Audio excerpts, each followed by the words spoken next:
La Escuela de Ciencias Sociales, a través del Departamento Académico de Relaciones Internacionales y Ciencia Política, les damos la más cordial bienvenida a la conferencia magistral El incremento del recurso a la Corte Internacional de Justicia, la intersección del derecho y de la política. Me permito presentar al juez Juan Manuel Gómez Robledo Verduzco, licenciado en Derecho por la Universidad de París y maestro en Derecho Internacional en 1982 por la misma. En ese mismo año, obtuvo su maestría en Relaciones Internacionales por el Instituto de Estudios Políticos de París. En 2018, obtuvo el grado de doctor en Derecho por la Universidad Nacional Autónoma de México. El embajador Gómez Robledo es diplomático de carrera del Servicio Exterior Mexicano desde 1988. En 2001 ascendió al rango de embajador. De 1988 a 1990 fungió como oficial jurídico de la Oficina de Asuntos Jurídicos de las Naciones Unidas. En 1992 ocupó el cargo de asesor del secretario de Relaciones Exteriores, Fernando Solana. En 1993 se desempeñó como coordinador de asesores del subsecretario para América del Norte. En 1994 ocupó el cargo de secretario particular del secretario de Relaciones Exteriores. De 1995 a 1998 fungió como consejero de Asuntos Humanitarios y de Desarme en la Misión Permanente de México ante los organismos internacionales con sede en Ginebra. De 1998 a noviembre de 2000, se desempeñó como representante permanente alterno de México ante la Organización de los Estados Americanos en Washington, D.C. En su calidad de consultor jurídico de la Secretaría de Relaciones Exteriores, el embajador Gómez Robledo fue agente de México ante la Corte Internacional de Justicia en el caso Avena y otros nacionales mexicanos. El 9 de noviembre de 2023 fue electo para el cargo de la juez de la Corte Internacional de Justicia para el periodo 2024-2033. El embajador Gómez Robledo fue el candidato más votado en dichas elecciones, al recibir 143 votos en la Asamblea General y 13 votos en el Consejo de Seguridad. Recibámoslo con un muy fuerte aplauso.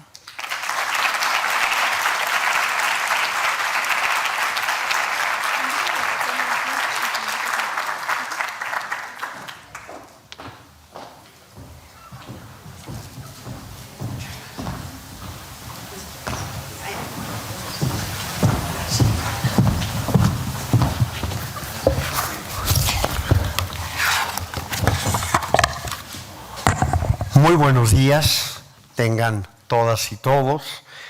En primer lugar, quiero dar el más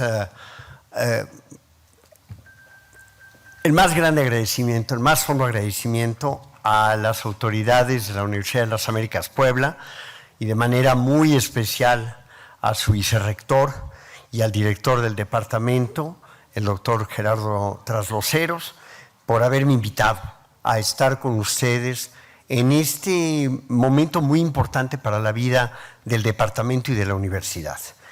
Me da mucho gusto poder estar con queridísimos colegas del Servicio Exterior, incluyendo, por supuesto, a mi antecesor en la consultoría jurídica, el embajador Miguel Ángel González Félix.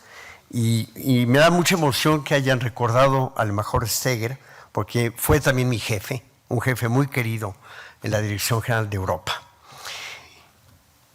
Tengo también me siento también muy emocionado porque esta es la universidad donde impartí mi primera clase. No me atrevo ni a decir el año, pero bueno, aquí fue en Puebla y ahora resulta que también vine en forma más reciente, me lo recordaba la directora del Departamento de Derecho, pero de lo segundo ni me acuerdo, pero sí me acuerdo de la primera vez.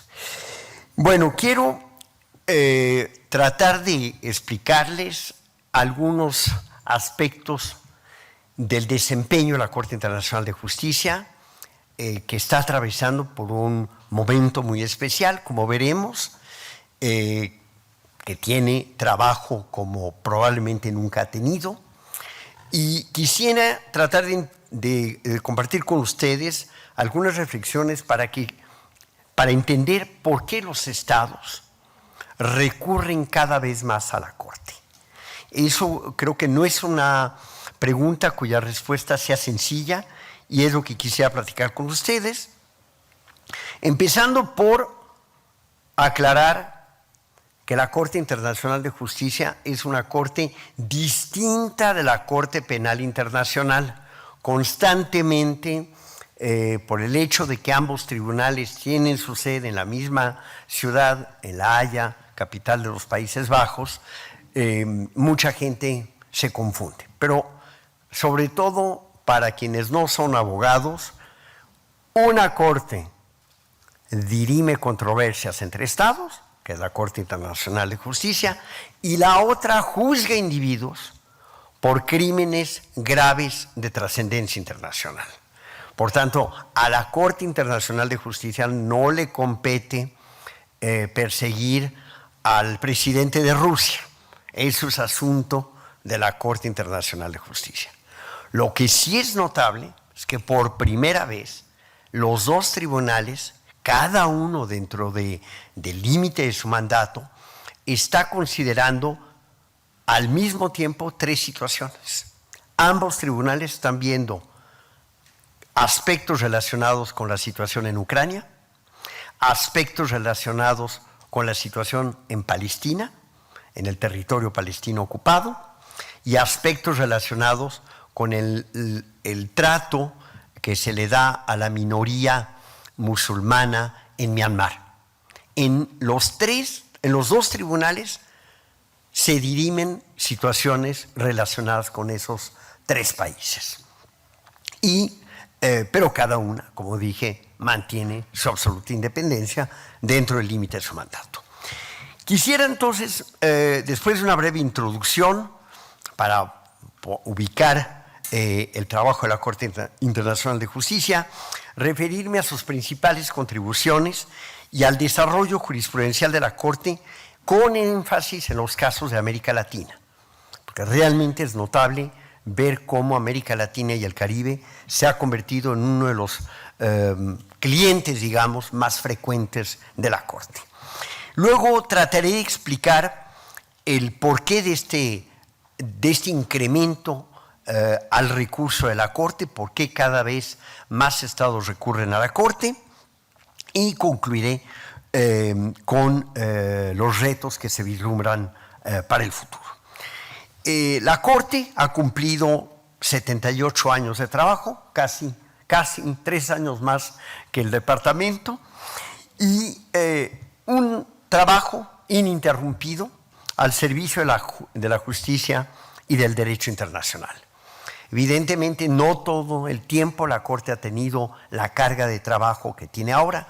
Hubo periodos durante la Guerra Fría en que no había casos. Por ejemplo, un gran jurista latinoamericano, Eduardo Jiménez de Arechaga, uruguayo, fue presidente de la Corte y durante sus 3 años de presidente no cayó un solo caso. O más bien cayó uno, respecto al cual la Corte se declaró incompetente. Entonces, pues, hubo periodos, que se explican por el contexto político de la época y que hacía que la Corte no tenía mucho trabajo. Eso ha cambiado radicalmente, pero con todo, en sus 78 años, 195 casos han sido inscritos en la lista general de casos de la Corte, de los cuales 144 han derivado en fallos obligatorios, quedando 21 por decidir. Tenemos 21 casos pendientes en este momento y se han recibido al mismo tiempo más de 30 solicitudes de opiniones consultivas de parte de las Naciones Unidas, de los distintos órganos de las Naciones Unidas que están habilitados para pedir opiniones consultivas, de los cuales 28 han sido ya concluidos con la rendición de una opinión consultiva y 2 están pendientes. Ya habré de explicar la diferencia entre jurisdicción contenciosa y jurisdicción consultiva. Pero en todo caso, la Corte es el único órgano jurisdiccional de carácter universal, no hay otro.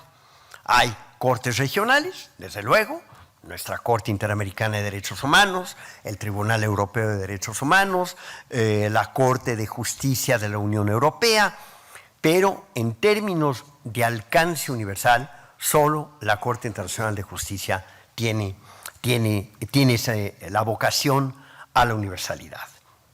Desde luego la Corte Penal también tiene esa vocación, pero apenas 124 estados han ratificado el estatuto de la Corte Penal contra los 193 que son miembros de Naciones Unidas y que al firmar la Carta de Naciones Unidas, en automático, ipso facto, son parte integrante del Estatuto de la Corte. El Estatuto de la Corte es parte integrante de la Carta de las Naciones Unidas, lo que no significa que los 193 hayan aceptado la competencia de la Corte, eso es otra historia. Pero esto explica por qué en 45, en la Conferencia de San Francisco, se le dio tanta importancia a la creación de este órgano que el Estatuto se integró a la Carta de las Naciones Unidas. La Corte es la sucesora, en el mejor sentido de la palabra, de la Corte Permanente de Justicia Internacional. Es decir, durante la Sociedad de Naciones también existió un tribunal muy parecido, prácticamente idéntico a la Corte actual. Es decir, que si uno junta los años en que funcionó la Corte Permanente de Justicia Internacional y los años de la actual Corte, llegamos a más de 100 años. Porque la Corte Permanente de Justicia Internacional empezó a funcionar en 1922. Por tanto, son, si la aritmética no me falla, 102 años en que ha estado funcionando en su conjunto las dos Cortes.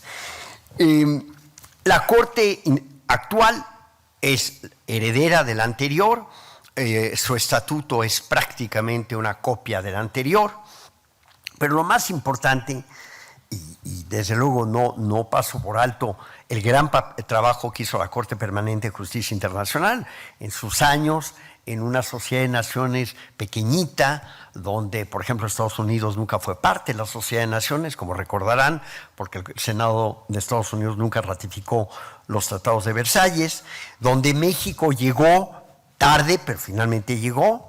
México tardó un tiempo en ser parte de la Sociedad de Naciones, pero con todo resolvió muchos casos, más de veintitantos casos contenciosos y otras tantas opiniones consultivas, para una sociedad internacional también mucho más reducida, porque un gran número de lo que hoy son estados soberanos en esa época eran colonias en manos de potencias coloniales. Recuerden que a la Conferencia de San Francisco acudieron solo 51 estados.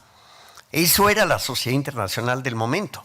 Claro, no participaron en la Conferencia de San Francisco las potencias vencidas en la guerra, desde luego. Y otros países tardarían en llegar, por ejemplo España. España entró hasta 1955, las dos Alemanias entraron hasta 1972, las dos Coreas hasta los años 90, en fin.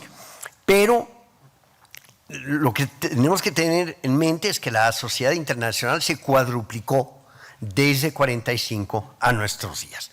Entonces, la Corte Permanente en su momento, en lo que era la sociedad internacional de su momento, también desempeñó un papel muy importante, pero yo diría que lo más importante es que la jurisprudencia de la Corte actual se sigue nutriendo de las decisiones que en su momento rindió su predecesora, lo que explica en buena medida, en gran medida, la coherencia en su conjunto de su jurisprudencia.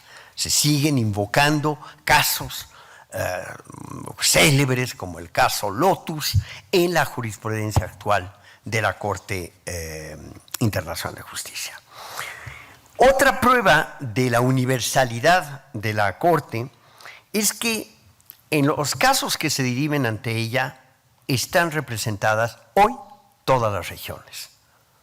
No es una corte a la que acudan más países en desarrollo o países altamente desarrollados o de una región frente a la otra. Todas las regiones, sin excepción, recurren a la corte. Eso evidentemente contrasta con el hecho de que apenas 72 o 73 estados han aceptado su competencia obligatoria. Pero esa cifra tiene que verse a la luz del hecho de que para llegar a la Corte no se llega solo habiendo aceptado de manera previa, como lo ha hecho México, por ejemplo, su competencia obligatoria. La otra manera, o las dos otras maneras de acudir a la Corte, es mediante acuerdos especiales entre las partes. Dos partes se ponen de acuerdo y dicen, vamos a someter nuestra controversia a la Corte. Es el caso hoy de Guatemala y Belice, nuestros vecinos, que han sometido su diferendo territorial a la Corte y que lo han sometido de una manera que no tiene precedente, mediante referéndum. Los dos pueblos votaron para llevar el caso de su diferendo territorial a la Corte. Otra manera cada vez más recurrida de llegar a la Corte es invocando una cláusula de jurisdicción dentro de un tratado multilateral. Por ejemplo, la gran mayoría de los tratados multilaterales de derechos humanos dicen que en caso de controversia sobre el alcance, la interpretación del tratado o su aplicación, se puede recurrir a la Corte. Es el caso de la Convención contra el Genocidio, por eso tenemos ya ha tenido la Corte en muchos casos en materia de genocidio, la Convención contra la Tortura, la Convención contra la Discriminación Racial, y se dice, no lo digo yo, pero ya está en los blogs, que probablemente pronto un caso que involucra la Convención para la prevención y eliminación de todas las formas de discriminación en contra de la mujer. Sería la primera vez que la Convención que ha sido tan importante en la estructuración de todos los derechos en favor de la mujer, sea invocada en un procedimiento ante la Corte. Entonces, hay varias maneras de llegar a la Corte, y aún países que por una razón u otra no reconocen la competencia obligatoria de manera general, de cualquier modo, a veces acuden a la Corte. La Corte funciona bajo dos tipos de competencia. La contenciosa, es decir, la que dirime un diferendo entre dos estados, y la consultiva. No olviden que el principio del sometimiento voluntario a la competencia de la Corte es clave, no solo para poder acudir a ella. Si una de las partes no quiere, pues simplemente no se lleva a cabo el juicio. El principio del consentimiento de las partes es algo fundamental, pero es también en gran medida el motivo del éxito de la Corte. Si los fallos se cumplen, si los fallos se implementan, es porque previamente las partes se sometieron a la Corte y de alguna manera, si me permiten una expresión un poco coloquial, ya descontaron el costo de perder. Porque de alguna manera una parte que se somete a la Corte sabe que como puede ganar, puede perder. Pero al haberlo hecho de manera soberana, ya de alguna manera ha integrado, ha incorporado el costo político probablemente, a veces también financiero o de cesión territorial, de haber perdido. Entonces, en el carácter voluntario del sometimiento estriba, a mi modo de ver, en gran medida el éxito de la Corte. La competencia consultiva, ¿qué es? Es que la Carta de las Naciones Unidas autoriza a ciertos órganos dentro de la ONU a pedirle opiniones a la Corte sobre cualquier cuestión jurídica. Estas opiniones no tienen valor obligatorio, no están revestidas del carácter vinculante que tienen los fallos, pero se sorprenderían si pensáramos que no tienen el menor efecto práctico. Tienen un gran efecto práctico, aparte de la autoridad moral o jurídica que se deriva de una opinión, porque las opiniones se tramitan igual que un caso contencioso. Las partes acuden, hacen valer sus alegatos y se derivan efectos prácticos de esas opiniones. Ya volveré sobre ello. Antes de realizar este repaso de la contribución de la Corte a la solución pacífica de controversias en América Latina, como había apuntado, haré 3 anotaciones sobre la manera en la cual, a mi modo de ver, la Corte ha cumplido con el mandato que le fue encomendado. Primero es que la Corte ha desarrollado, como ya indiqué, una jurisprudencia sólida, predecible y uniforme. La Corte se ha convertido en un tribunal predecible, en la acepción más positiva del término, precisamente por el respeto que tiene la Corte de su propia jurisprudencia. Y de alguna manera esto evita lo que podríamos probablemente llamar bandazos jurisprudenciales. La Corte rara vez cambia una línea muy importante de alguna jurisprudencia. La Corte cuida mucho ese respeto y esto es también parte de la solidez y de la autoridad de que goza. Se nutre, como ya dije, de la jurisprudencia de su predecesora y ha contribuido así no solo a resolver controversias, sino al desarrollo progresivo del derecho internacional y a su interpretación. A través de los precedentes de la Corte se han logrado interpretar aspectos tan importantes del derecho internacional como el derecho que regula el uso de la fuerza. Fue el caso de Nicaragua contra Estados Unidos en los años 80. O en el único caso, bueno, pues no, y ahora son 3. En el primer caso que tuvo México ante la Corte fue el llamado caso Avena, que es el caso que involucraba a mexicanos condenados a la pena capital en los Estados Unidos y cuyos derechos a la notificación de la asistencia consular habían sido violados. Quiero, por cierto, recordar que quien inició este trabajo fue el embajador González Félix, porque antes de ir a la Corte Internacional de Justicia, que eso me tocó hacerlo, México había acudido también primero a la Corte Interamericana de Derechos Humanos y pidió una opinión consultiva que le tocó al embajador González Félix, una opinión consultiva que sirvió enormemente para llevar luego el caso a la Corte de la Haya. Bueno, sin la Corte no tendríamos hoy, sin el fallo de la Corte y sin la opinión de la Interamericana, no tendríamos hoy una idea clara de los alcances del derecho a la asistencia consular, o del derecho más bien a ser notificado del derecho a recibir asistencia consular, para ser más preciso, y eso lo desarrolló la Corte. Algunos han querido ver en la Corte una suerte de tribunal supremo de la comunidad internacional, una especie de Corte Suprema.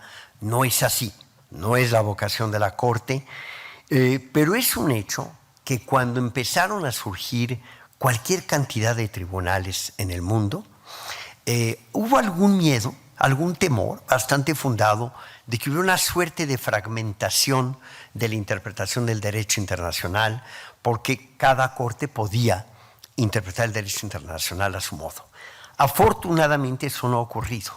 Y eso no ha ocurrido en parte porque hay un diálogo informal que se da entre jurisdicciones y que permite que ciertos criterios se vayan, más bien que los tribunales vayan respetando los criterios que han dictado otros tribunales. Y aquí la Corte Internacional tiene pues cierta preeminencia por su vocación general, el alcance general de su competencia y los criterios o precedentes que establece en general son seguidos por los demás tribunales. Yo diría también, segundo aspecto, que la Corte es el órgano principal más eficaz de las Naciones Unidas. Me van a decir ustedes, pues no es muy difícil si los demás están completamente paralizados. Bueno, no es del todo cierto, porque el Consejo de Seguridad, a pesar de todos sus problemas, sigue desempeñando un papel esencial para el mantenimiento de la paz, sigue estableciendo fuerzas de mantenimiento de la paz, en fin, sigue haciendo, de forma muy limitada, pero sigue haciendo su trabajo. Lo que pasa es que la Corte, pese a no tener ninguna capacidad coercitiva para hacer cumplir sus fallos, a pesar de que apenas 70 países, como dije, o 72, reconocen de manera previa su competencia, la Corte hoy y eso creo que lo vamos a entender un poquitín más adelante, a mi modo de ver, es el órgano de los 6 órganos principales con que cuenta la ONU, es el órgano más eficaz, es decir, aquel cuyas decisiones en mayor medida se cumplen. La función consultiva, en tercer lugar, tiene también una relevancia muy grande. Ha habido opiniones consultivas sobre temas sumamente complejos del derecho internacional y que han servido para cambiar los términos del debate. Por ejemplo, la famosísima opinión del 96 sobre la legalidad de la amenaza o el uso de armas nucleares. Van a decir ustedes, bueno, no han logrado desaparecer las armas nucleares. No, desafortunadamente no, pero los términos del debate en Naciones Unidas sobre cuestiones de desarme cambió radicalmente a raíz de lo que dijo la Corte en esa ocasión. Ha habido ya 2 casos que involucran a Palestina, uno en 2004 sobre las consecuencias jurídicas de la construcción de un muro en territorio palestino ocupado, fue muy importante, y la más reciente, la de julio de este año, que da opinión sobre las consecuencias jurídicas de las políticas y prácticas de Israel en el territorio ocupado desde 1967 y que la Corte entregó el 19 de julio de este año. Pero también una opinión de la que a lo mejor nunca han oído hablar y que ha tenido efectos prácticos, que es una opinión que se refirió a la separación de un archipiélago de un país que estaba obteniendo su independencia. Este país es la República de Mauricio, en el Océano Índico, al este de Madagascar, que a la hora de adquirir su independencia respecto del Reino Unido, pues el Reino Unido le dijo, van a ser independientes, pero este archipiélago lo separo, me lo quedo yo, le cambió de nombre y se lo rentó a Estados Unidos para poner una base militar. Pero desplazó de manera forzosa a la población y años después los descendientes de esa población se inconformaron, primero en tribunales ingleses sin mayor éxito, luego por la vía de la opinión consultiva llegaron a la Corte rindió un fallo de una opinión diciendo que el proceso de independencia de Mauricio había sido viciado de alguna manera por haber separado el proceso de autodeterminación fue viciado porque no se respetó la integridad territorial del país y opinó la Corte que el Reino Unido y Mauricio tenían que proceder a negociar la devolución del territorio. Me podrán decir ustedes, eso no va a pasar, Reino Unido es una potencia colonial, tiene todavía un montón de territorios, es cierto, incluyendo nuestra región, no va a pasar nada. Pues la presión política y mediática de esa opinión hizo que hoy, hace apenas 2 semanas, el Reino Unido anunciara que ya había llegado a un acuerdo con Mauricio para devolverle el territorio que le había separado antes de la independencia. Y es el impacto práctico, el efecto práctico de una decisión que no tiene valor vinculante. Este año le tocará a la Corte oír los alegatos de 100 estados y un número importante de organismos internacionales sobre otra solicitud de opinión que planteó la Asamblea General sobre cambio climático. ¿Cuáles son las consecuencias jurídicas del cambio climático? ¿Cuáles son las obligaciones de los estados en materia de cambio climático?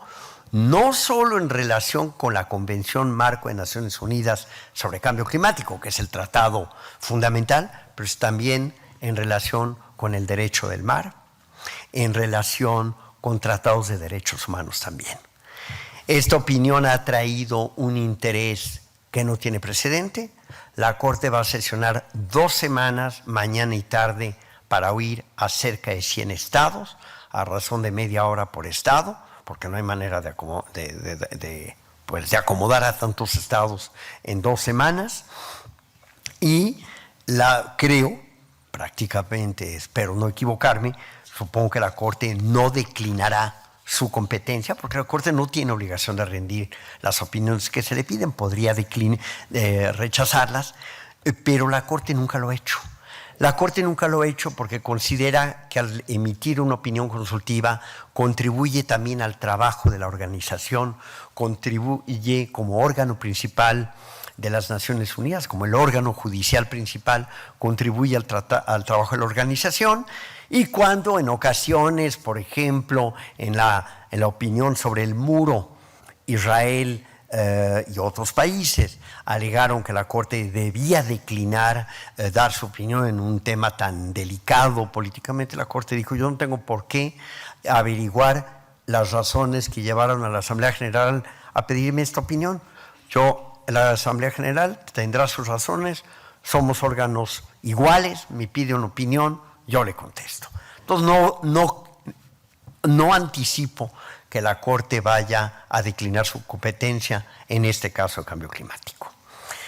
En América Latina el recurso a la Corte ha sido realmente impresionante y ha ido increciendo en temas tan añejos y tan cercanos a las relaciones bilaterales como el derecho de asilo, en un caso célebre, Colombia contra Perú, de 1950, otro caso muy célebre de Liechtenstein contra Guatemala en 55, sobre temas de nacionalidad y la efectividad de la nacionalidad. El famosísimo caso de las actividades militares y paramilitares de Nicaragua y contra Nicaragua, es decir, un caso de Nicaragua contra Estados Unidos, de 86. El caso Avena, que ya mencioné, de 2004, y la sentencia de interpretación de 2009.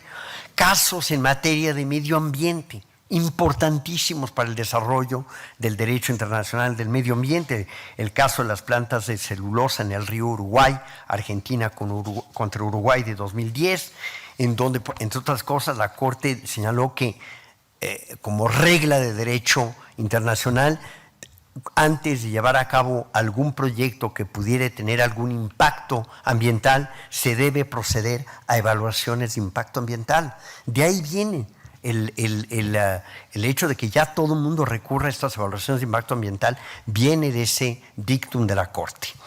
Y en otros, por ejemplo, con un caso de actividades realizadas por Nicaragua en la zona fronteriza con Costa Rica, en donde es Costa Rica quien demanda a Nicaragua, la Corte tuvo la oportunidad de pronunciarse sobre el principio de reparación integral en daños ambientales.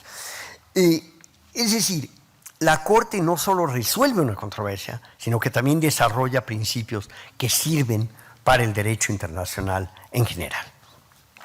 Y así no pasa un año sin que haya algún caso de América Latina que se resuelva.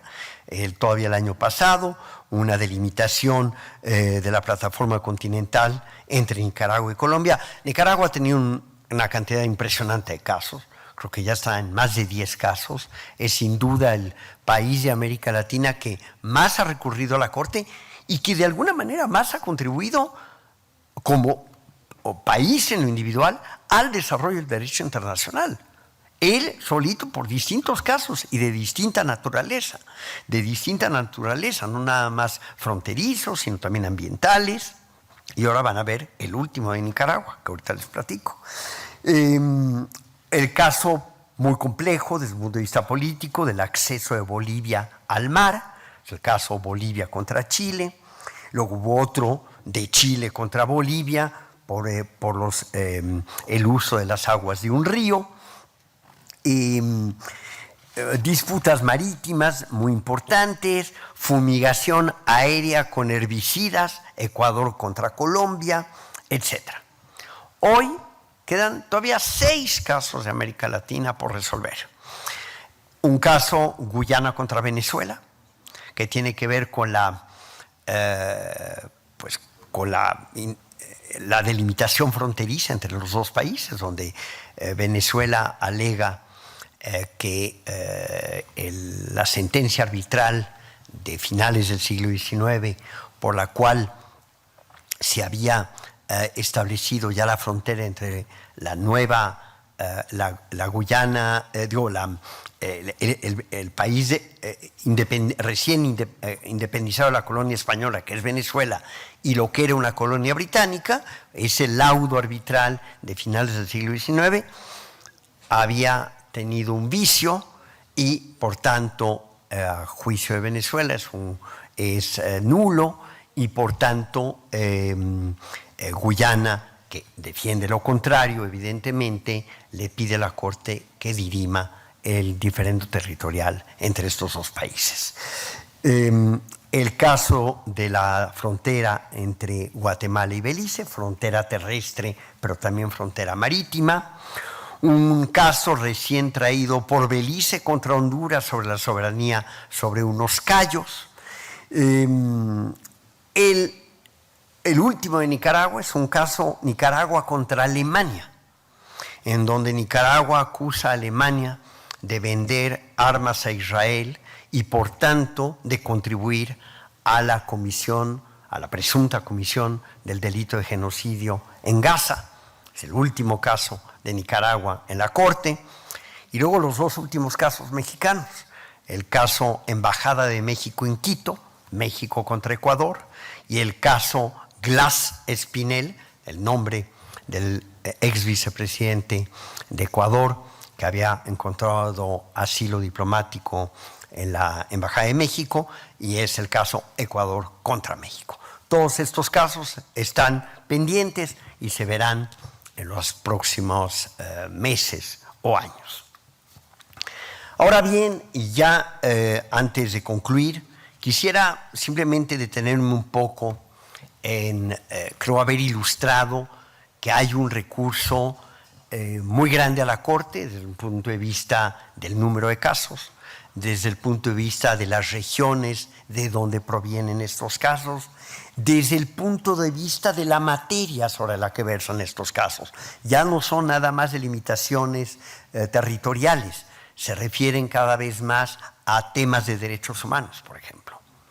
Y esto tiene que ver con cada vez un mayor recurso a la noción de las obligaciones erga omnes.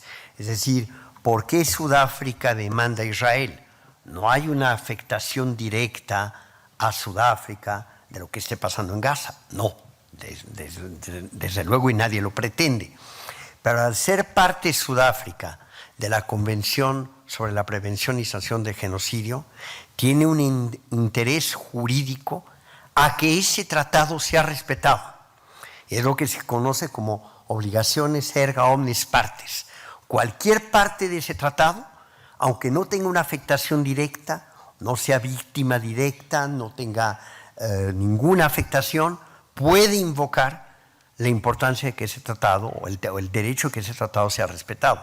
Y eso es válido para el conjunto de los tratados de derechos humanos, y eso explica, por ejemplo, el caso de Gambia y de muchos países musulmanes, miembros de la Conferencia Islámica, en contra de Myanmar.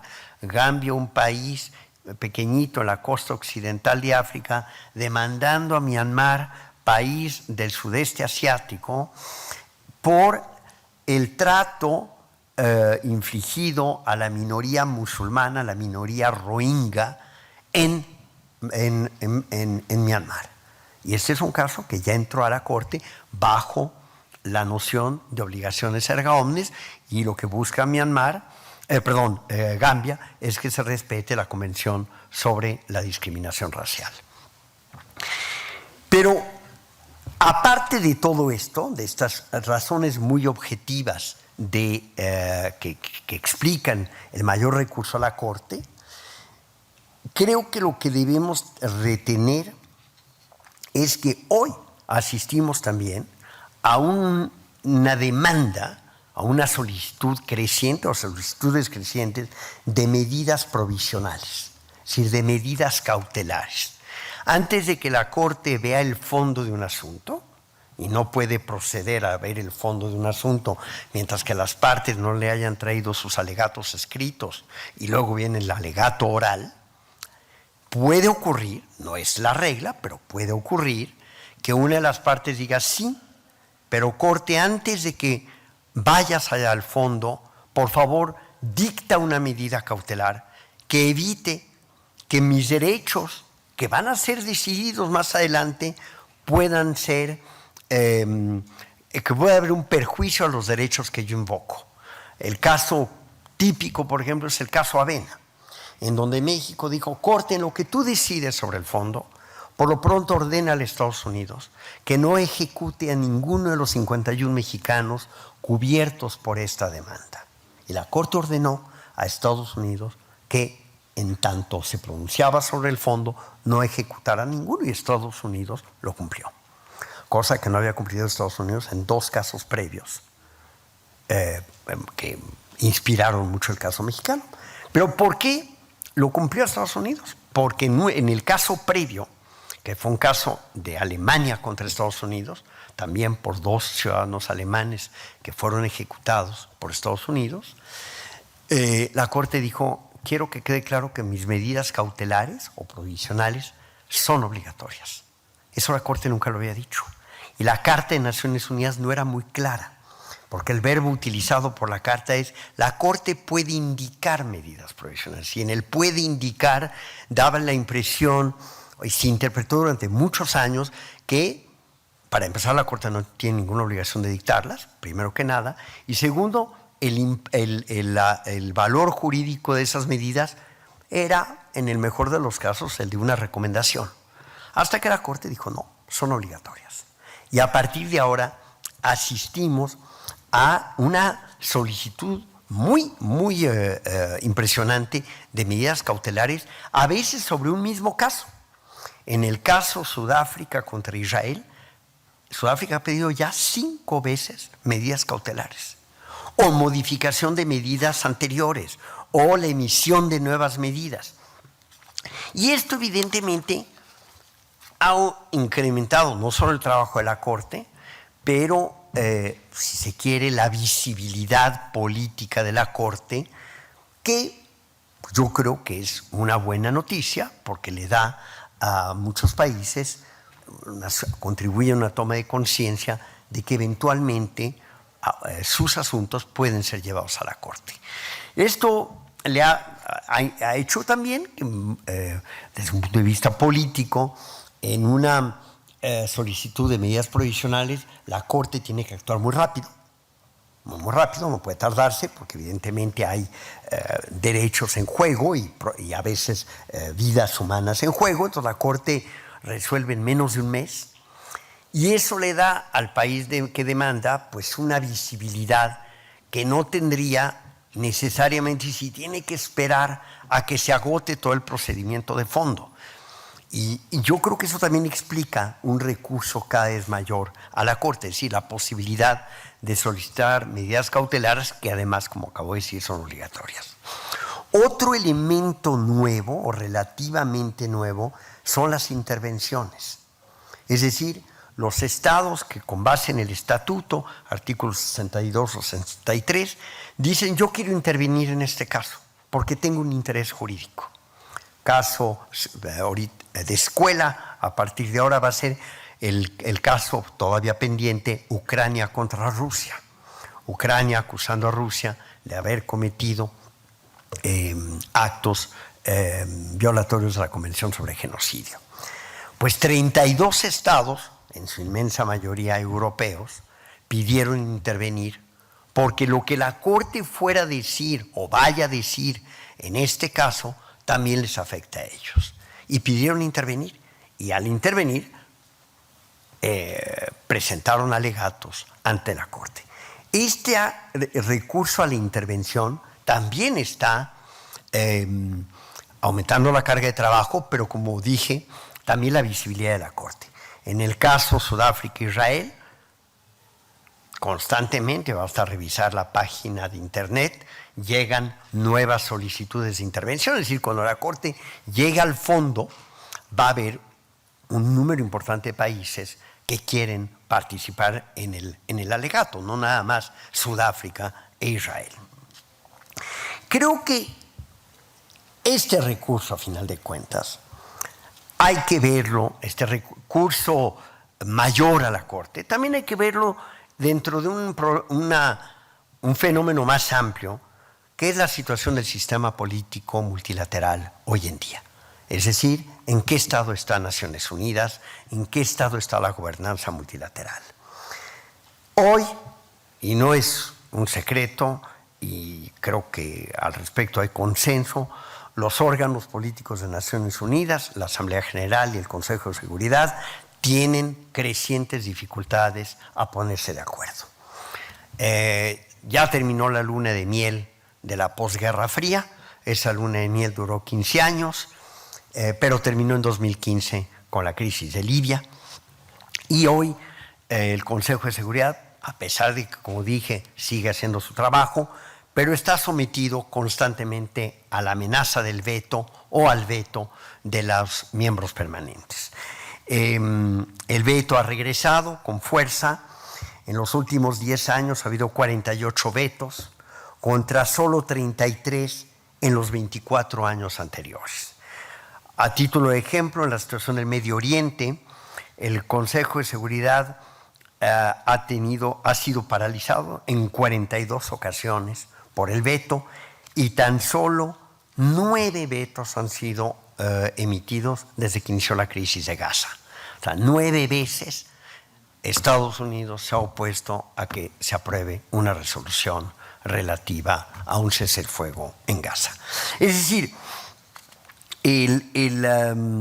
no hay que sorprenderse entonces de que, y ya voy a concluir, no hay que sorprenderse entonces de que ante una parálisis o un bloqueo, más bien dicho, de los órganos políticos haya un recurso mayor a la Corte, y por eso 4 casos relativos a Palestina han llegado a la Corte. No es más que el resultado de que si por aquí no funciona, pues voy a ver si allá puedo avanzar en mis pretensiones jurídicas y desde luego políticas. Por tanto, la Corte se ha vuelto un órgano más popular de lo que era. Ya hablé de la amplísima variedad de temas que llegan a él, pero también tomen en cuenta que la Corte tiene ante sí el reto también de la cada vez mayor especialidad del derecho internacional. El derecho internacional se especializa todos los días. Hay nuevos tratados que han llegado. Por ejemplo, hace un año se aprobó y adoptó, y México firmó el Tratado sobre la conservación y el uso sostenible del alta mar en zonas más allá de la jurisdicción nacional. Es un nuevo capítulo de derecho del mar que llegó mediante un nuevo tratado. La ciberdelincuencia va a ser objeto de un nuevo tratado que ya estaba negociándose cuando yo salí de Nueva York. La prevención de las pandemias, hay una negociación en curso en Ginebra. Los plásticos, la contaminación por plásticos, hay una negociación en Nairobi en este momento. Son nuevos temas que van a llegar y que algún día, algún caso relacionado con estos nuevos ámbitos del derecho internacional puede llegar a la Corte. Yo creo también, y con esto cierro, que no hay conflicto político entre 2 o más estados que no se exprese en términos jurídicos. Aún los estados que de manera más flagrante violan el derecho internacional lo hacen con argumentos jurídicos. Es decir, no dicen simplemente recurro a las armas y háganle como quieran. No, todo estado presenta incluso una violación enorme al derecho internacional con argumentos que justifican esa violación. Es decir, el derecho, aún los estados más poderosos también, tienen una especie de interés común. Los estados tienen un interés común en presentarse como estados que respetan cierto orden o que quieren eventualmente modificar ese orden. Hay estados que consideran que el orden internacional actual es injusto, que habría que modificarlo. Fue mucho la tesis de los países en desarrollo, en temas como el derecho del mar o de la cooperación para el desarrollo, donde se consideraba que el derecho anterior era injusto, y hay ámbitos del derecho internacional que se han construido con base en ello. Y hoy es muy interesante ver, y para mí, que aún en las peores situaciones de países que ya no tienen relaciones entre sí, siguen expresando sus diferencias en términos jurídicos, como si lo único que quedara del lenguaje común es el derecho internacional. Creo que la Corte tiene no solo todos estos retos, siendo que su composición no ha cambiado, siguen siendo los mismos 15 jueces, no tiene mayores recursos que en el pasado, pero tampoco es demasiado grave. La Corte ha sabido hacer su trabajo sin problema. Quizá lo que el mayor reto a partir de ahora es que en casos de alta complejidad o que tienen a veces un componente financiero importante,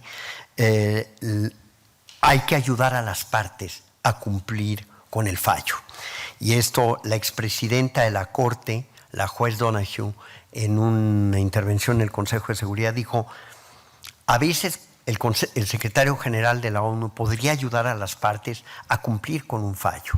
Y hay un precedente. En una delimitación fronteriza entre Camerún y Nigeria, ninguno de los dos países tenía las herramientas técnicas y financieras para cumplir. El secretario general se puso a la disposición de los dos países, se creó una instancia de apoyo técnico y financiero, y los dos países 5 años después cumplieron. Creo que ahí hay una beta que habría que explorar para que los fallos se apliquen mejor. En suma, yo diría que cuando la diplomacia ha fracasado y se recurre, desgraciadamente, a las armas, el derecho internacional, como dije, permanece como el último lenguaje posible entre los estados. Por lo tanto, no desestimemos a priori el poder de un tribunal de derecho, y en particular el de la Corte Internacional de Justicia, para hacer realidad los propósitos y principios de las Naciones Unidas. Muchísimas gracias.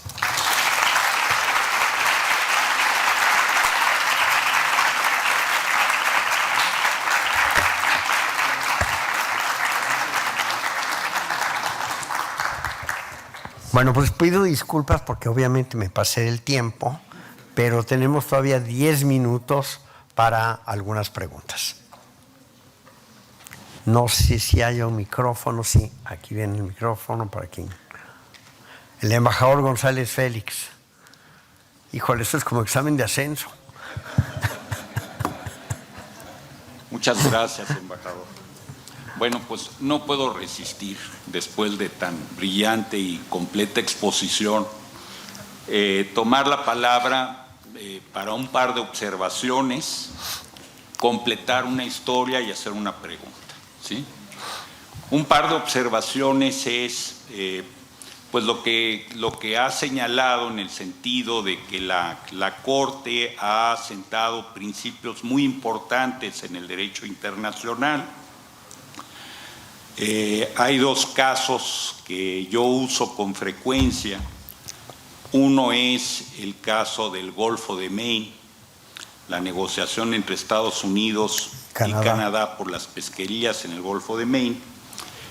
Que sepan ustedes que fue uno de los puntos principales en nuestra negociación con Estados Unidos para la delimitación en el Golfo de México del polígono occidental, mejor conocido como el Hoyo de Dona, donde básicamente la Corte Internacional establece que no solo es la delimitación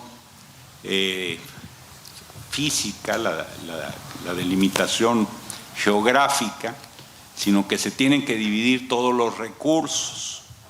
Y eso lo tuvimos que usar nosotros con Estados Unidos en el Golfo, simplemente por ser una zona petrolera. Entonces ese es un principio muy importante. Hay otro principio que es la base de los tratados comerciales, de los tratados de protección de inversiones, que es el caso de Barcelona Traction. Claro. ¿Sí? Barcelona Traction es el caso que establece que la nacionalidad de las empresas es la nacionalidad del país donde se constituye, y dos, hace una recomendación, hace un dictum, estableciendo que la mejor manera de proteger las inversiones, a raíz justamente del caso de Barcelona Traction, es la celebración de los tratados internacionales. está basado en eso. Bueno, eso sería por la parte de observaciones. Por la parte de historia, quiero que vean ustedes, porque vamos a tener un panel más adelante sobre el servicio exterior, pues la importancia de los relevos que se hacen, los relevos institucionales. A mí me toca, como consultor jurídico previamente al embajador Gómez Robledo, me toca el tema de las sentencias de pena de muerte de mexicanos en los Estados Unidos, cuando hacía 30, 40 años que no se habían tenido. Y nos toca justamente el primer caso y el segundo caso, los cuales comenta Juan Manuel, que desafortunadamente pues habíamos visto el problema ya de la notificación consular, de la falta de notificación consular. Estábamos haciendo todo lo posible por ver cómo extendíamos la protección, sobre todo en Estados Unidos. Y de repente, un día me habla a mí desde Nueva York, un funcionario de la Secretaría que conoció también muy bien el embajador Gómez Robledo y al cual le teníamos mucho aprecio, el embajador Manuel Tello. Y me dice: oiga, embajador, acaba de llevar Paraguay a la Corte Internacional de Justicia a los Estados Unidos en un caso justamente sobre este tipo. Entonces yo le dije al embajador: mándeme los antecedentes que tenga usted. Nosotros habíamos buscado cómo acorralábamos a Estados Unidos. Estados Unidos siempre ha sido muy renuente a la jurisdicción de la Corte. Y ¿cuál va siendo mi sorpresa? Que había un protocolo a la convención, un protocolo de solución de controversias a la Convención de Viena sobre Relaciones Consulares, el cual establecía que las controversias se fueran a la Corte Internacional de Justicia. Y la sorpresa era que Estados Unidos lo tenía firmado. Estados Unidos era parte. Pero México no. Pero México no. Y entonces, cuando llega Rosario Green, un poquito que nos dice, pues, ¿qué hacemos en el tema de derechos humanos? Cuando llega la embajadora, pues el proceso fue justamente que México fuera parte de ese protocolo, y ya en algún comentario con el embajador, pues nos dimos cuenta del potencial que tenía aquel protocolo, ¿no? Que lo aprovechó perfectamente, no solo para llevar el caso a la Corte Internacional, sino para sacar las medidas precautorias, ¿verdad? Y eso fue parte, pues, de un proceso institucional, de un proceso de relevo, que obviamente, pues, se vio cristalizado a través de varias comunicaciones que tuvimos, de algo que era mínimo y que se lleva al potencial, pues, de la Corte Internacional de Justicia y de una medida cautelar de la Corte Internacional de Justicia. Y por último, ahí viene la pregunta, ¿sí? Hubo un comentario al principio de esta presentación de que el juez mexicano Juan Manuel Gómez Robledo ha sido el juez más votado en Naciones Unidas para la Eso no lo dije yo, ¿eh? Eso no lo dije yo. Bueno, fue un antecedente. Entonces, yo quiero hacer dos preguntas. Una es, ¿cómo se ve la participación de un juez mexicano dentro de la Corte? Obviamente hay antecedentes, no es el primero. Y dos, habiendo sido un juez electo, ¿cómo ve Juan Manuel Gómez Robledo el proceso de la reforma constitucional en México para que en el Poder Judicial Federal los jueces sean jueces electos? Muchas gracias, embajador. No sé si alguna otra, no sé si quieran a lo mejor agrupar preguntas, tomar a lo mejor dos más. Buenísimo. O sea, a las 11:15. Hola, Hola, buenos días. Mi nombre es Regina, soy estudiante de Relaciones Internacionales y de Derecho. Y como bien mencionó, se encuentran muchos retos en la actualidad en la gobernanza global emanada del derecho internacional público. Como bien mencionó, pues desde la ratificación de tratados por intereses ajenos, la competencia contenciosa, la vinculatoriedad de las sentencias. ¿Usted cree que en algún punto podamos llegar a una especie de doctrina que adopte la esfera internacional como lo fue en su momento la responsabilidad de proteger en 2005 sin la necesidad de tener un derecho punitivo? ¿Un derecho? Punitivo. Gracias.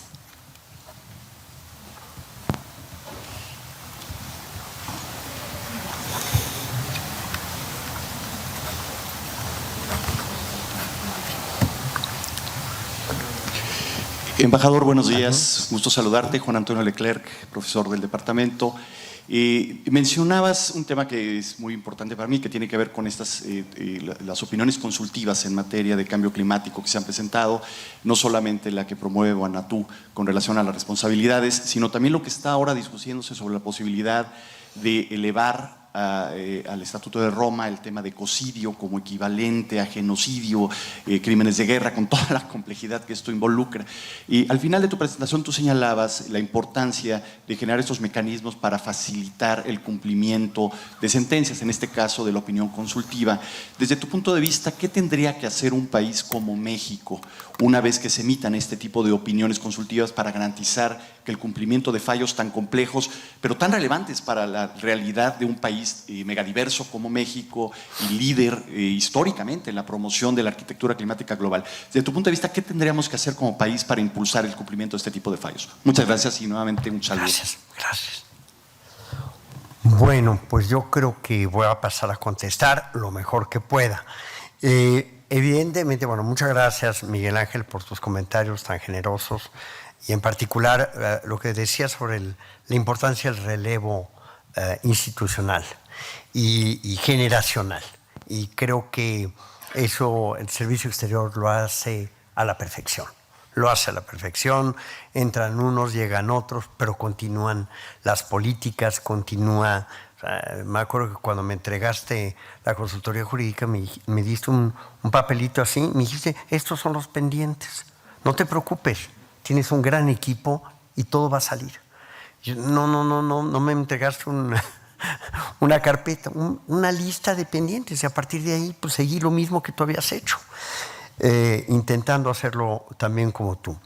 A ver, ¿cómo se ve que hay un juez mexicano? Pues no me toca a mí decirlo. Yo lo que creo es lo que dice el estatuto, que lo que tiene que estar representado en la Corte son las grandes civilizaciones, y qué duda cabe que México representa una gran civilización, o a varias grandes civilizaciones. Pues por ese lado creo que tenemos la palomita desde el principio, y los principales sistemas jurídicos del mundo. Hoy en día, por motivos que nos llevarían por otros derroteros, el sistema de derecho de common law de alguna manera lleva cierta prelación respecto del sistema de derecho romano o derecho civil o derecho continental. Tiene que ver con razones políticas, desde luego, pero yo digo que hasta el día de hoy, el derecho internacional tiene una impronta de derecho anglosajón muy importante. Pues es muy importante que en la composición de la Corte haya jueces que representen a los demás sistemas jurídicos. Y eso, porque ustedes estarán de acuerdo conmigo, a través de cada sistema jurídico es lo que se vehicula, es una forma de ver el mundo. Es una forma de ver el mundo, es una visión del mundo.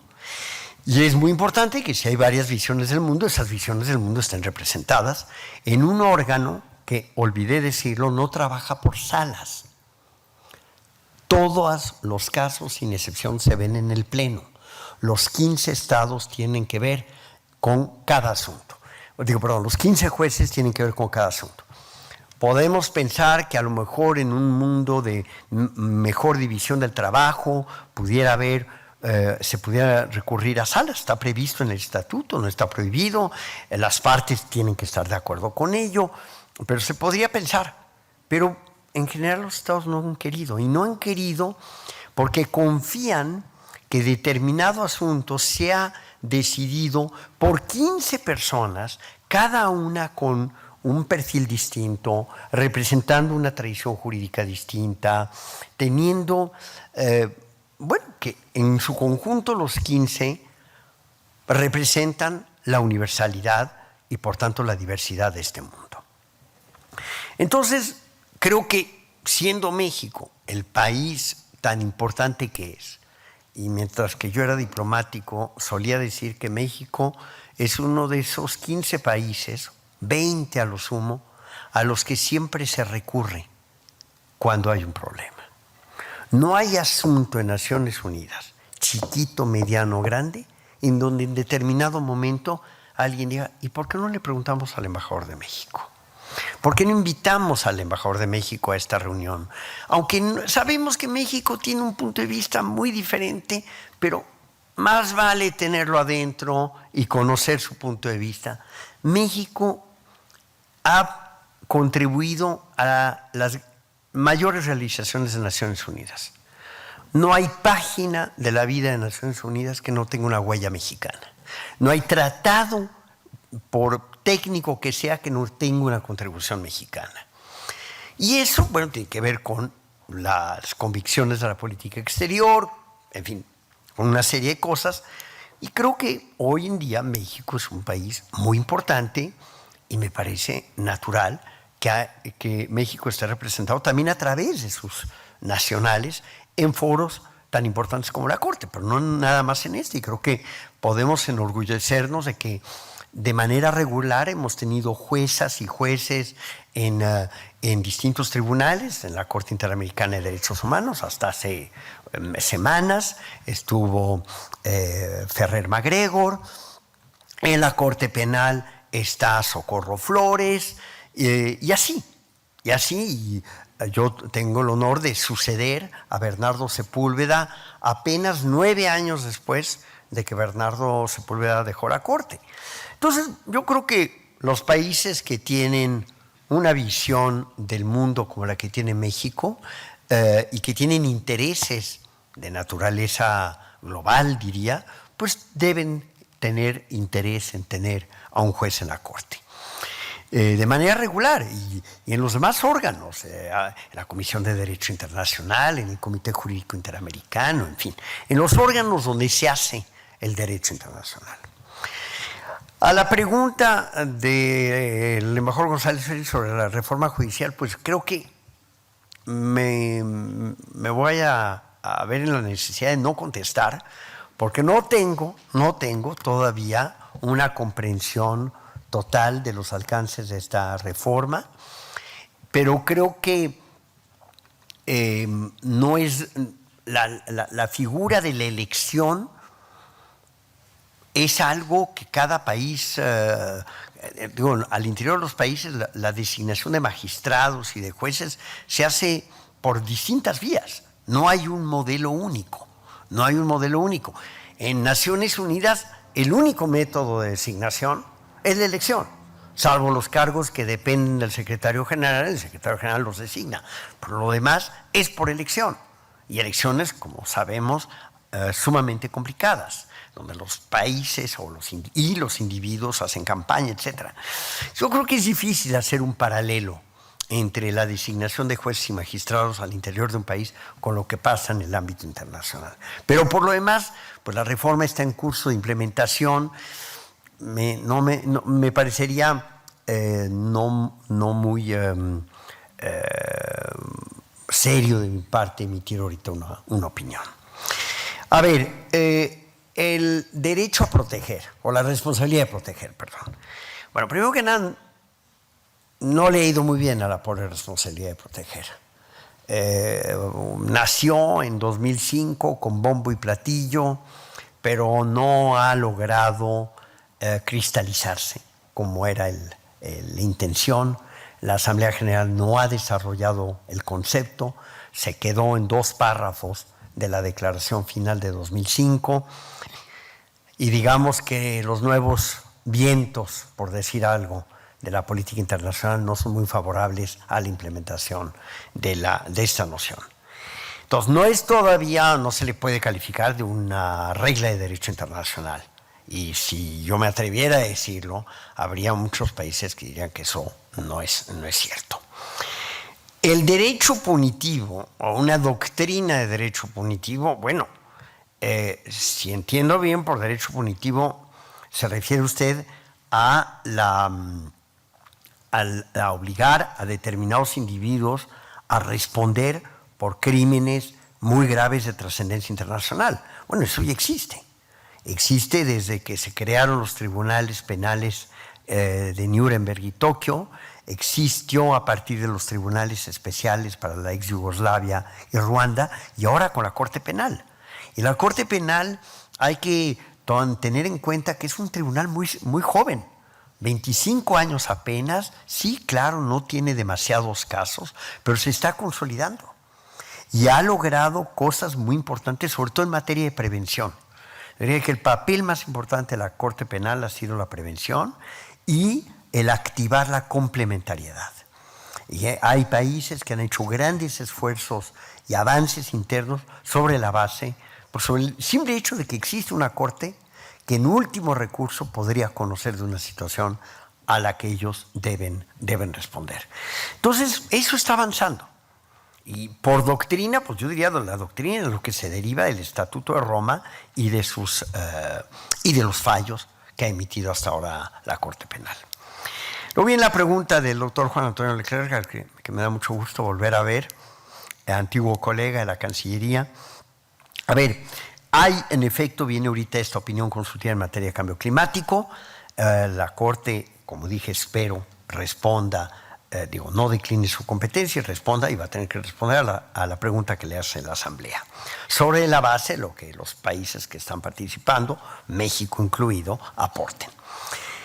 Esta opinión creo que va a tener una importancia que se va a ver en muchos aspectos. Por un lado, debería poder ayudar a que las partes en la Convención de Cambio Climático, cada año, en cada conferencia de las partes, en cada COP, tengan mejores herramientas para saber cuáles son las obligaciones de los estados.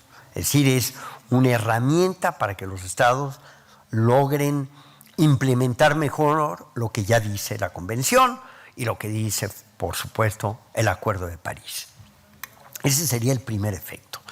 Segundo efecto, creo que va a contribuir o debe poder contribuir a una mejor toma de conciencia al interior de los países. La sociedad civil está sumamente pendiente de esta opinión. Por primera vez la Corte le dio entrada a una organización no gubernamental, a la IUCN, a presentar un alegato. La IUCN tiene algo de gubernamental y tiene algo de no gubernamental. Es un organismo hasta cierto punto híbrido y es la primera vez que va a poder tener acceso a la Corte. Entonces, lo que esto impacte en la sociedad civil va a ser muy importante y desde luego en el largo plazo podría contribuir a un desarrollo del derecho internacional del medio ambiente en aspectos como lo que señalabas, el ecocidio. No obstante, creo que el Estatuto de Roma tiene reglas de enmienda complicadas. El Estatuto de Roma ha sido enmendado solo una vez para definir el crimen de agresión. No es algo sencillo. Y mientras que la Corte Penal no alcance mayor universalidad, yo lo vería muy difícil.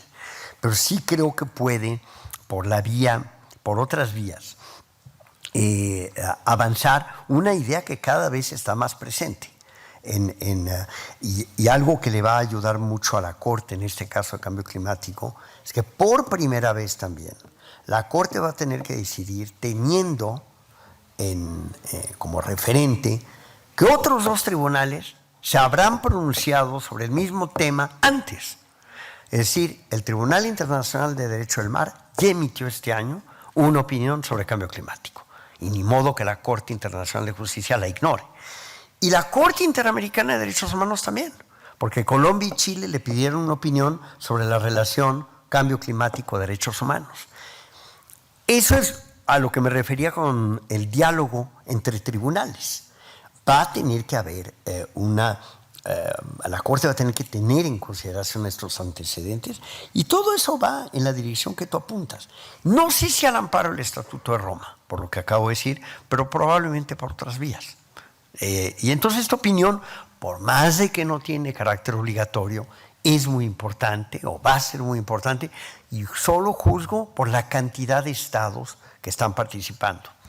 ¿Qué tiene también de particular esta opinión, o esta solicitud, perdón? Es que la plantean países pequeñitos, sumamente vulnerables al cambio climático, países del Pacífico, con Vanuatu a la cabeza, pero atrás de Vanuatu todo el rosario de países que tú conociste bien, Gerardo, alrededor de Nueva Zelanda, que son muy solidarios, que tuvieron el gran apoyo de Nueva Zelanda. Nueva Zelanda los respaldó y lograron, al cabo de 2 años, de elaborar la pregunta. No fue sencillo. Y la solicitud, y son países que podrían algún día literalmente desaparecer por la elevación del nivel del mar. Ya incluso uno de ellos ha logrado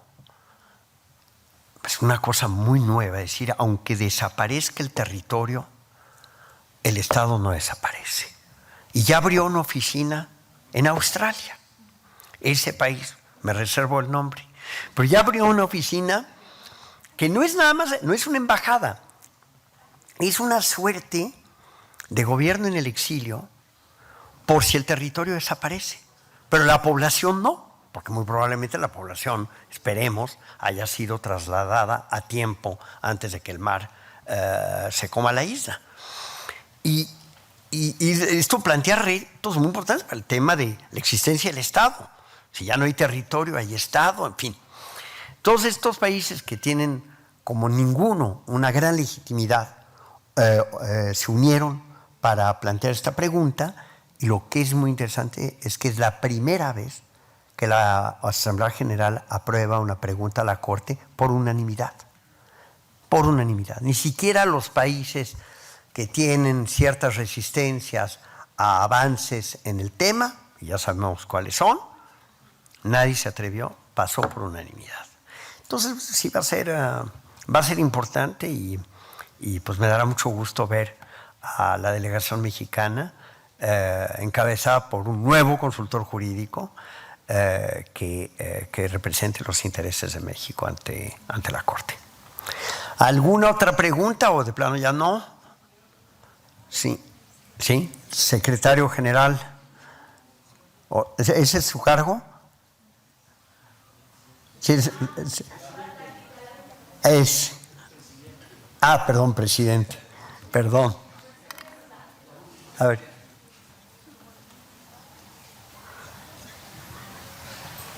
Emiliano Gatica, estudiante de Ciencia Política.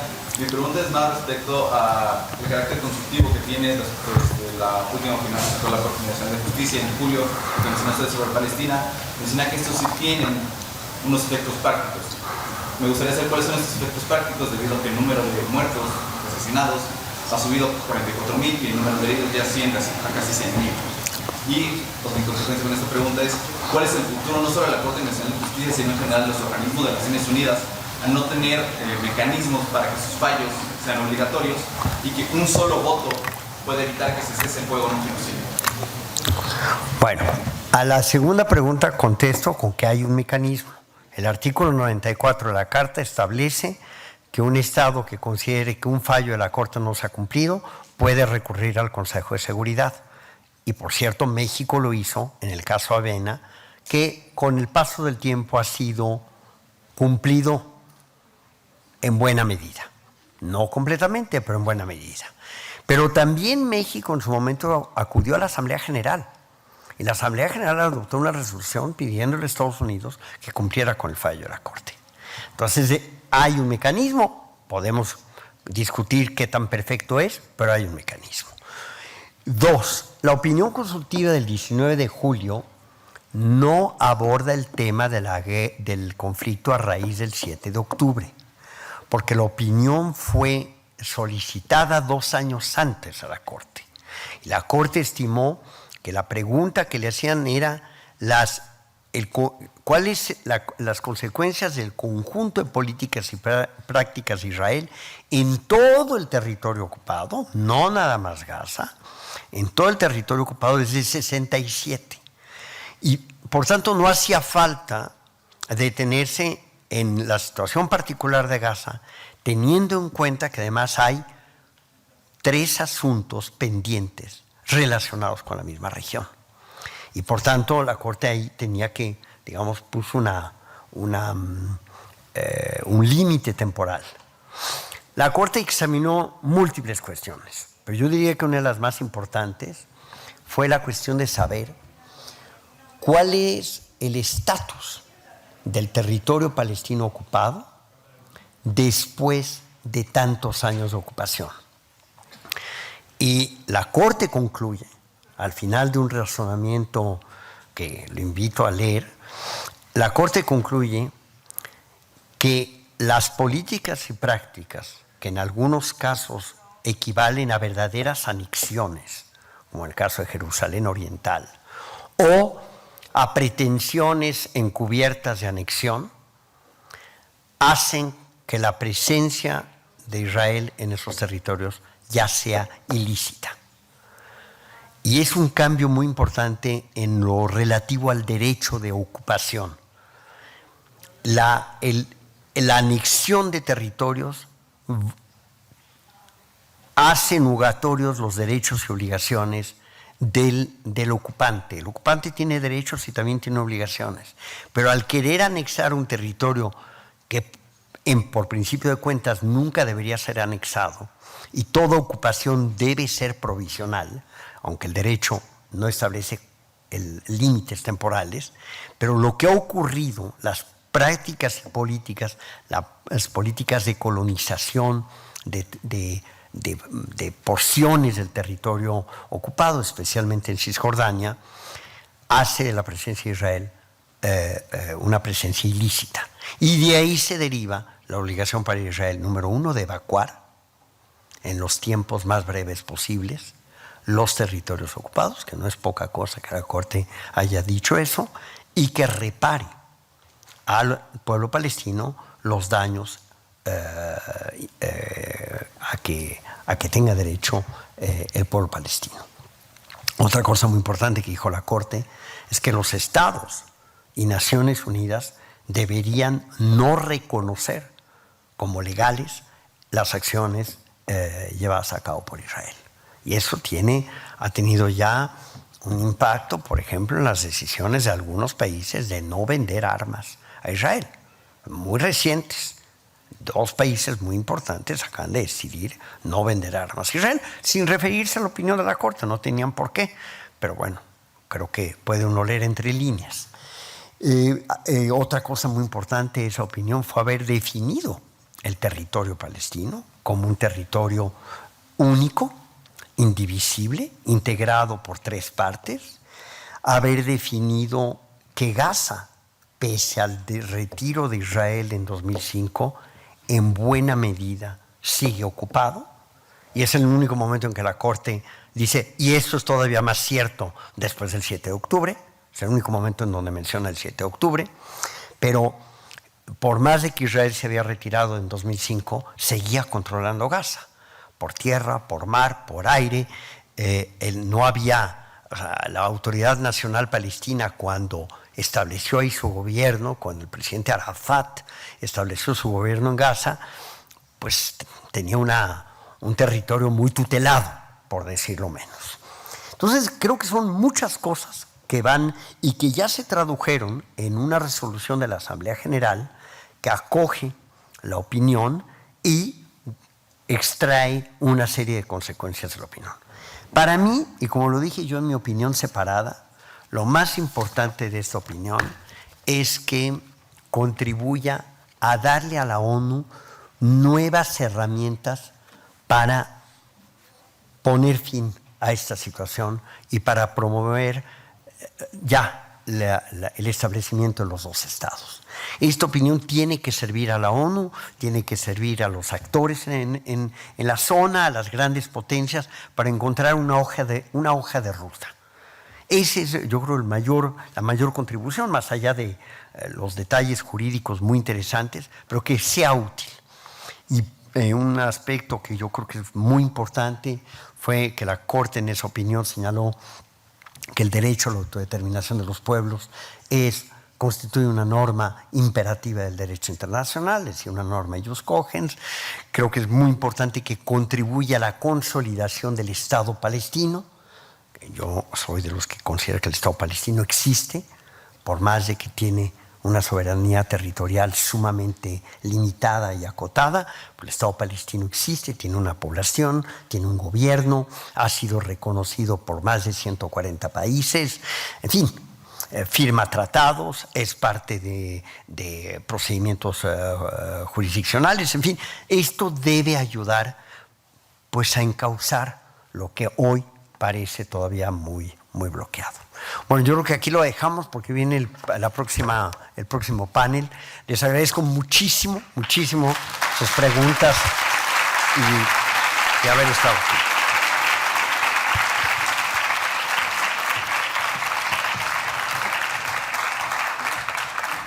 Agradecemos al embajador Juan Manuel Gómez Robledo Verduzco por esta increíble intervención.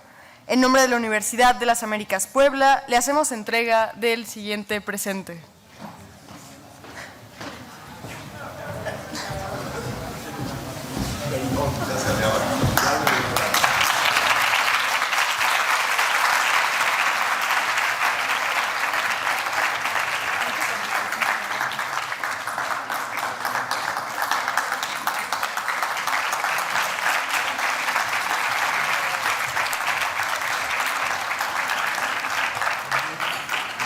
De esta forma, damos por terminada esta ponencia.